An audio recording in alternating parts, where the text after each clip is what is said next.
காளியை சாதாரண பாட்டில் பாட மாட்டார். காலமா மனத்தில் அண்ட கோலமா மதத்தின் மீது காளி சக்தி என்ற பெயர் கொண்டு ரீங்காரமிட்டு உழவும் ஒரு வண்டு. இந்த பாட்டு சத்தம் கேட்டாலே காளி நிக்கிற மாதிரி இருக்கு. ஏத்தாப்புல பாடணும் பாட்டை. பாப்பாட்ட சொல்றப்ப சொல்லுவார், எப்படி தெய்வம் நமக்கு துணை பாப்பா, ஒரு தீர்வு பாப்பா, நீதி உயர்ந்த மதி கல்வி, அன்பு நிறைய உடையவர்கள் சான்றோர், ஓடி விளையாடு பாப்பா, நீ ஓய்ந்திருக்கலாகாது பாப்பா, பூடி விளையாடு பாப்பா, ஒரு குழந்தையை வையாது பாப்பா, காலை எழுந்தவுடன் படிப்பு, பின்பு கனிவு கொடுக்கும் நல்ல பாட்டு, மாலை முழுதும் விளையாட்டு என்ற வழக்கப்படுத்திக் கொள்ளு பாப்பா. இதான சமச்சீர் கல்வி. என்ன அர்த்தம்? நீ முதல்ல ஒன்றை சரி பண்ணிக்கோ. இது படிக்கிற நேரத்தில் படி, விளையாடுற நேரத்தில் விளையாடு. இன்னைக்கு விளையாட விடுறோமா? ஆச்சரியம், பல பள்ளிக்கூடங்களில் கிரவுண்டே கிடையாதுங்க. ஏன்னு கேட்டால் 8வது பாடத்தை 7வது நடத்துகிறாங்க, 9வது பாடத்தை 8வது நடத்துகிறாங்க, 11வது பாடத்தை 10வது. அப்போ 10வது பாடத்தை எப்போ நடத்துவாங்க யாருக்குமே தெரியாது. என்னமோ நடத்திக்கிட்டே இருக்காங்க. நமக்கு பொறுத்த மட்டும் என்ன, பிள்ளை மார்க் வாங்கிட்டா போதும், அது என்னானாலும் நமக்கு கவலை இல்லை. அப்புறம் அது நம்மளை காப்பாற்றுமா? சமீபத்தில் ஒரு கவிஞர் அழகாக சொன்னார், மூத்த பிள்ளை மேலத்தெருவில்,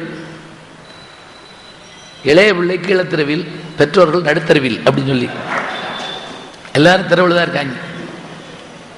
இருந்துட்டு போட்டோம்.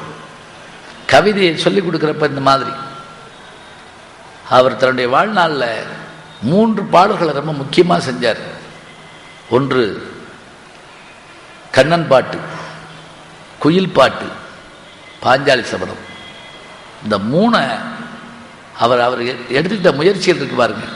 தெய்வத்தை யாருமே எப்படி பார்த்தது இல்லைங்க.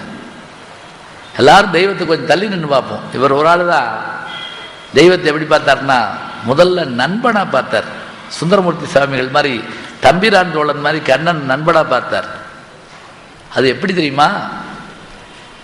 கண்ணன் என்ன மாதிரிலாம் உதவி செய்வான்னு ஒரு பட்டியல் கொடுப்பாருங்க. பொன்னவிர் மேனி சுபத்திரை மாதிரி புறங்கொண்டு போவதற்கு என்ன வழி என்று கேட்டால் உபாயம் ஓர் கணத்திடை உரைப்பார். கண்ணனுடைய தங்கச்சி தான் சுபத்திரை. அவளை தூக்கிட்டு போவதுக்கு யோசனை கேட்டா கூட நண்பன்கிறதுக்காக சொல்லி கொடுப்பாராம். அது மட்டுமா, அந்த கண்ணன் வில்லாளன், அவன்கிட்ட அவன் எப்படி தப்பிக்கலான்னு கேட்டால் அதுக்கு யோசனை சொல்லுவான்.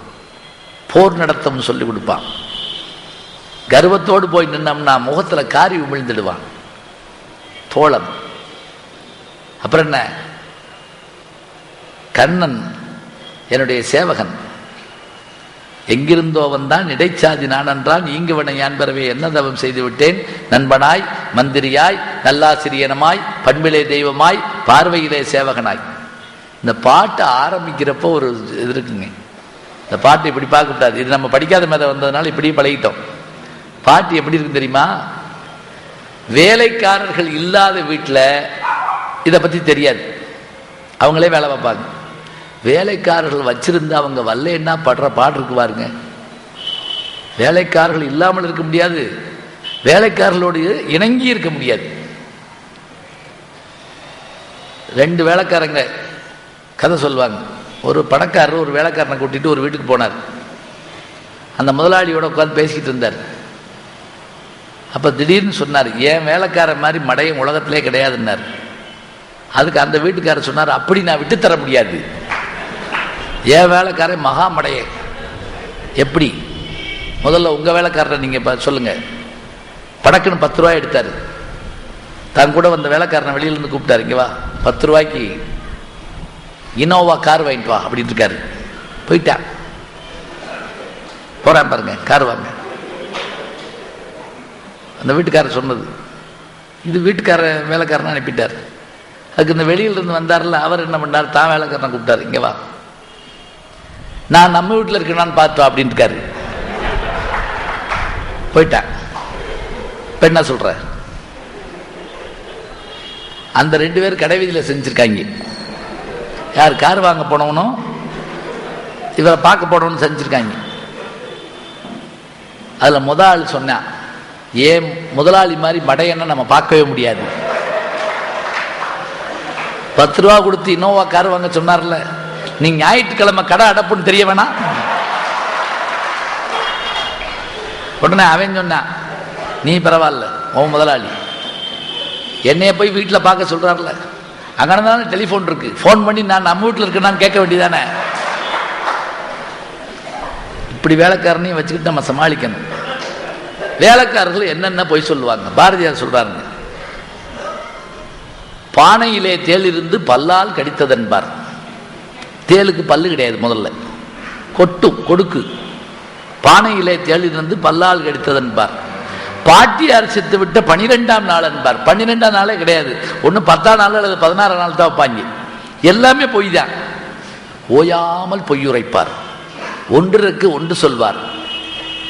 தாயாதிரிடத்தே தனிமொழி பேசிடுவார். நமக்கு பங்காளி சண்டை ஓட்டு 2 பேர் கேஸ் நடக்கும் பாருங்க, அவனை பார்த்தாலும் நமக்கு நடு, அவன்கிட்ட போய் காதல் அது வந்துட்டாரு அப்படின்ட்டு வருவாங்களாம். நமக்கு இவன் என்ன சொன்னானோன்னு பயமா இருக்கும்ல.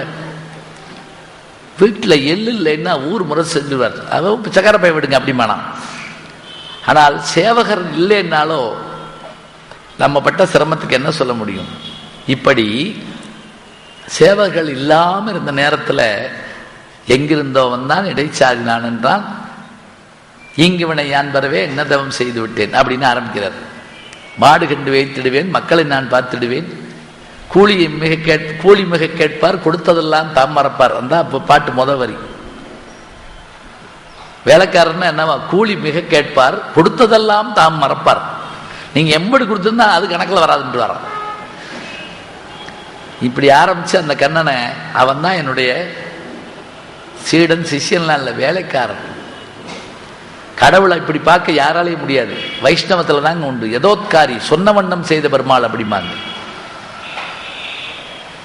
எந்திரி, என்னை ராஜா போக சொல்லிட்டான், நான் போறேன், என் சிஷியன் போறான், திருமலிசை ஆழ்வார், நீ படுத்திருக்கியா அப்படின்னு கேட்டாராம். உடனே பெருமாள் நான் என்ன செய்யிட்டு, படுக்கையை சொல்லிட்டு கிளம்பு அப்படின்னு இருக்காரு. போறப்ப என்ன அங்கிட்டு படுக்க கிடைக்காதா? கணிகண்ணன் போகின்றான் காமர் பூங்கச்சி மணிவண்ணா நீ கிடக்க வேண்டாம், துணிவுடனே சென்னாப்புலவன் யான் செல்கின்றேன், நீ முந்தன் பையனாக பாய் சுருட்டிக்கோள், கிளம்பு. அப்புறம் ராஜா வந்து காலில் விழுந்தான். திரும்பி எல்லாரும் வந்தாங்க. சரி, உன் பையனாக பாய் விரித்துக்கொள், போ, அங்கே போய் படுத்துக்கோ. படுனா படுப்பார், நில்லுனா நிற்பார். சொன்ன வண்ணம் செய்த பெருமாள். தமிழ்ல பாருங்க என்ன அழகான வார்த்தை. அதனாலதான் அவர் வந்து ஒரு நாள் இருந்த இடத்துக்கு பேர் ஓரிருக்கைன்னு ஒரு இடம் இருக்கு காஞ்சிபுரம் பக்கத்துல. ஓரிக்கை எப்படிமாங்க, அதை ஓரிருக்கை. இப்படி கடவுளை பார்த்தவருக்கு பாரதி.